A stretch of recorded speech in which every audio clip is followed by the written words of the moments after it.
ఇంకొక diversion tactic.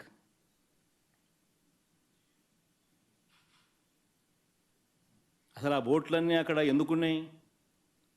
ఆయన చేస్తూ ఉన్న ఇసుక మాఫియాలో భాగంగా ఆ బోట్లు ఆయన అక్కడ పెట్టుకున్నాడు. ఈ వర్ష ఈ ఈ ఈ ఈ ఫ్లో వాటర్ ఫ్లోకు బోట్లు కొట్టుకొని వచ్చాయి.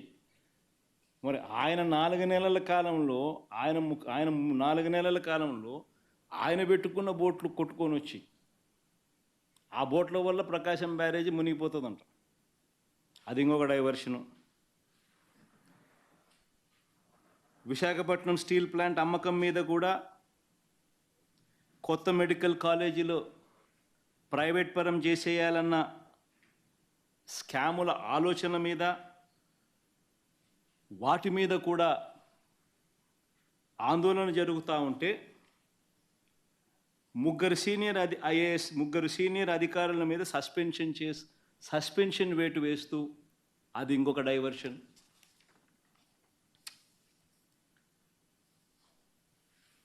చివరికి 100 రోజుల పాలన మీద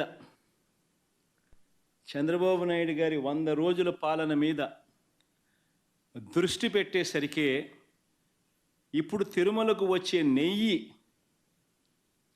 కల్తీ జరిగిందంటూ ఇంకో డైవర్షన్. ఇది నిజంగా అన్నిటికన్నా ఇంకా ఆశ్చర్యం కలిగించే పెద్ద డైవర్షన్. ఎందుకనంటే చంద్రబాబు నాయుడు అనే వ్యక్తి ఎంత దుర్మార్గుడు, ఎంత అన్యాయస్తుడు అని అంటే నిజంగా దేవుడిని కూడా రాజకీయాల కోసం వాడుకోగలగాలి అని ఆలోచన చేయగలిగిన వ్యక్తి ప్రపంచ చరిత్రలో ఎవడు ఉండడు. ఇంత అన్యాయస్తుడు ప్రపంచ చరిత్రలో ఎవడు ఉండడు. దేవుడు ని రాజకీయాల కోసం ఉపయోగించుకోవాలి అని ఆలోచన చేయగలిగిన దుర్మార్గమైన మనస్తత్వం ఒక చంద్రబాబు నాయుడు గారికి మాత్రమే ఉంటాయి.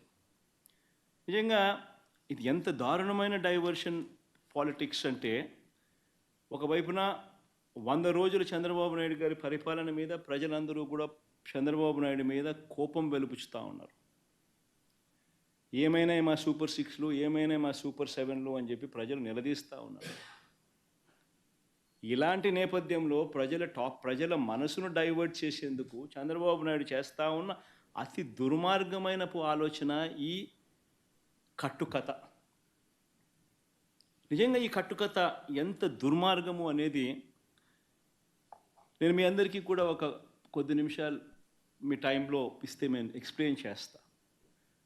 మీరే ఆలోచన చేయమని చెప్పి కూడా మిమ్మల్ని అందరినీ కూడా నేను కోరుతా ఉన్నా. ఇంత దుర్మార్గపు పని చేయగలుగుతారా ఎవరైనా? చేయడం ధర్మమేనా అని అందరూ ఆలోచన చేయమని అడుగుతా ఉన్నా. ఎందుకనంటే కారణం ఏమిటనంటే, ఈరోజు తిరుమలకు స్వామివారికి వచ్చే ఈ నెయ్యి, ఈ తిరుమలకు వచ్చే ఈ నెయ్యి చంద్రబాబు నాయుడు గారు అన్న మాటలు దీనికి సంబంధించి, ఈ నెయ్యిలో కల్తీ జరిగింది అంటూ తాను అన్న మాటలు నిజంగా ఎంత దారుణమైన మాటలు అంటే, నాసరికమైన ఇంగ్రీడియంట్స్ వాడారని, తిరుపతి లడ్డులో యానిమల్ ఫ్యాట్ గీక్ బదులు వాడినారని,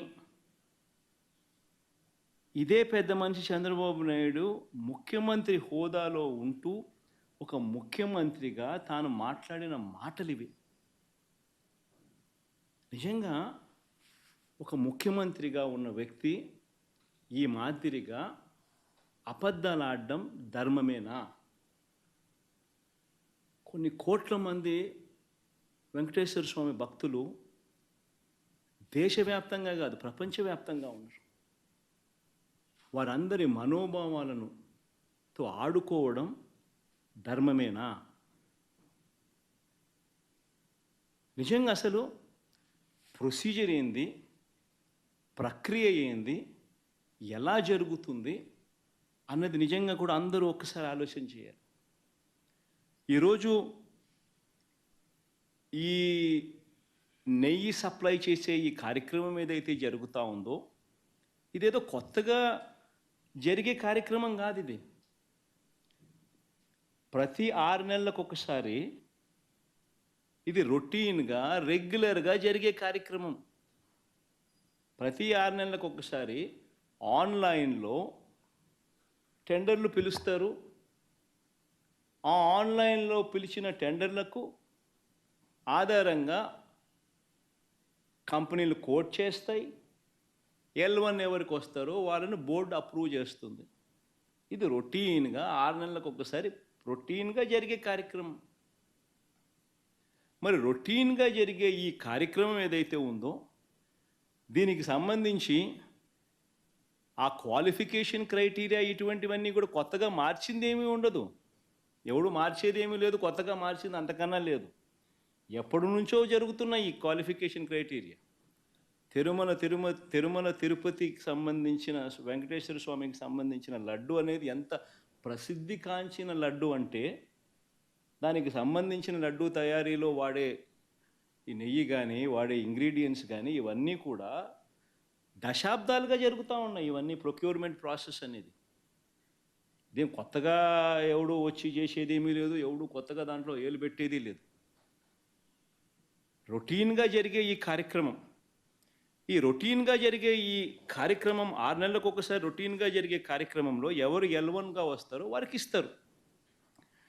మరి ఎవరు సప్లై చేసినా కూడా మరి ఎవరికి L1గా వస్తారు, ఎవరు సప్లై చేసినా కూడా వాళ్ళు ప్రతి ఒక్కరూ కూడా వారు సప్లై చేసిన ప్రతి ట్యాంకర్తో పాటు, వెరీ ఇంపార్టెంట్ ఈ పాయింట్, వాళ్ళు సప్లై చేసిన ప్రతి ట్యాంకర్ నెయ్యితో పాటు వాళ్ళు NABL సర్టిఫై చేసిన సంస్థ నుంచి, అంటే NABL అంటే నేషనల్ అక్రెడిషన్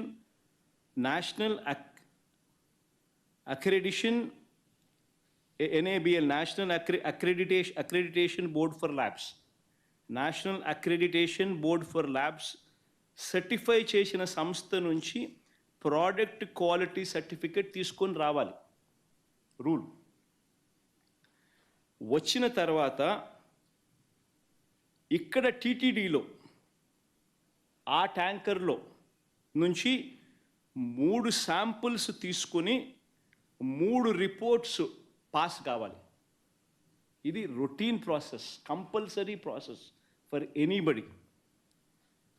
ఈ 3 టెస్టులు పాస్ అయిపోయిన తర్వాతనే ఆ నెయ్యి కానీ ఆ ఇంగ్రీడియంట్స్ కానీ ఏదైనా కూడా ప్రసాదంలో వాడడానికి TTD వాడకంలోకి తీసుకుని వచ్చేదానికి బండిని ముందుకు పంపిస్తారు. లేకపోతే vehicle it self will not even go forward. లేకపోతే అసలు ముందుకు కూడా పోదు, రిజెక్ట్. ఆ 3 శాంపుల్స్లో ఏది పాస్ కాకపోయినా కూడా నీకు శాంప్లింగే నీకు అసలు ఆ బండి ముందుకే పోదు, ఆపేస్తారు, రిజెక్ట్ చేసేసి వెనక్కి పంపించేస్తారు. దట్ ఈస్ ప్రక్రియ. This is compulsory. మరి నేను అడుగుతా ఉన్నది ఒకటి, చంద్రబాబు నాయుడు, మరి ఏదైనా కానీ రిజెక్ట్ అయిపోతే అసలు నువ్వు వాడే అవకాశమే లేదు, వాడే పరిస్థితి లేదు. మరి అలాంటప్పుడు అది వాడారని, అవి నాసిరకమని, యానిమల్ ఫ్యాట్ అని ఇలా రకరకాలుగా చెప్పడం అబద్ధాలు కాదా? ధర్మమేనా, న్యాయమేనా అని అడుగుతా ఉన్నా. నేను ఇంకొకటి కూడా అడుగుతా ఉన్నా.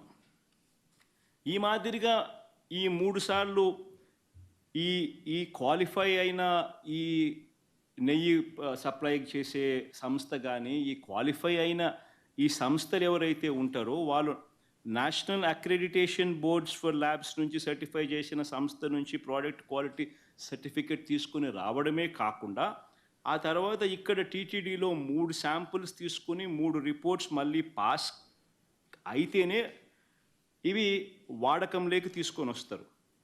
మరి అలాంటప్పుడు ఈ కార్యక్రమం కూడా ఇదేదో కొత్తగా ఇప్పుడు జరిగేది కాదు. ఈ ప్రొసీజర్ కూడా ఈ రకంగా 3 శాంపుల్లు తీసుకోవడము, ఈ రకంగా 3 శాంపుల్స్ పాస్ అయితేనే దీన్ని వాడకంలోకి తీసుకొని రావడం, ఇవన్నీ కూడా కొత్తగా ఇప్పుడు తీసుకొచ్చినటివి కాదు. ఇవన్నీ కూడా దశాబ్దాలుగా ఉండేటివే ప్రక్రియ, ప్రాసెస్. చంద్రబాబు నాయుడు గారి హయాంలో 2014 నుంచి 19 మధ్య 14 నుంచి 15 సార్లు 14 నుంచి 15 సార్లు రిజెక్ట్ చేసినారు ఏ మాదిరిగా. 14 to 15 టైమ్స్ చంద్రబాబు నాయుడు గారి హయాంలో రిజెక్ట్ కూడా చేశారు ఈ మాదిరిగా. మన హయాంలో వైఎస్ఆర్సీపీ హయాంలో కూడా 18 సార్లు ఇది ఇలా రిజెక్ట్ చేసినారు, 18 టైమ్స్. తప్పేమీ కాదు, ఇంకా సంతోషపడాలా.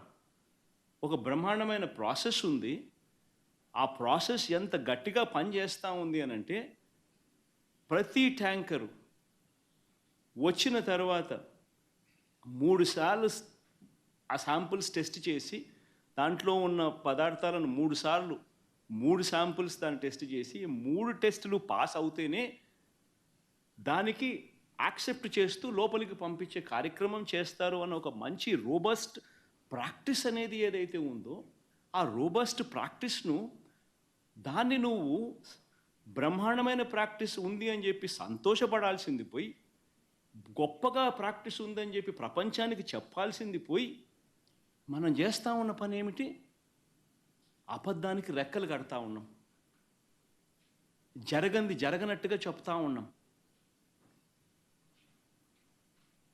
ఏకంగా చంద్రబాబు నాయుడు గారు అనే వ్యక్తి నాసిరకమైన పదార్థాలు వాడేశారని, యానిమల్ ఫ్యాట్ గీకు బదులు కూడా వాడేశారని, లడ్లు తయారైనాయని భక్తులు తినేశారని, ఎంతటి దారుణమైన అబద్ధాలు ఆడడం ధర్మమేనా అని అడుగుతా ఉన్నా. ఈ మాదిరిగా నిజంగా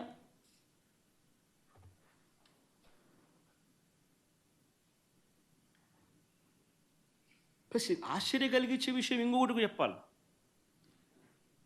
అసలు ఈ రిపోర్టు, రిజెక్ట్ అయిన రిపోర్టు మొట్టమొదటిసారి జూలై 12వ తారీఖున, అంటే ఎవరి హయాంలో, ఎవరు ముఖ్యమంత్రి? జూలై 12వ తారీఖున శాంపుల్స్ తీసుకున్నారు. అంటే ఎవరు ముఖ్యమంత్రి, ఎవరి హయాంలో ఇది?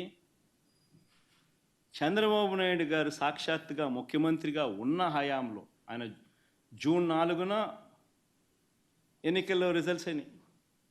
జూలై 12 ఆయనే ముఖ్యమంత్రి. ఆయన ముఖ్యమంత్రిగా ఉండగా శాంపుల్స్ జూలై 12వ తారీఖున శాంపుల్స్ తీసుకున్నారు. వచ్చిన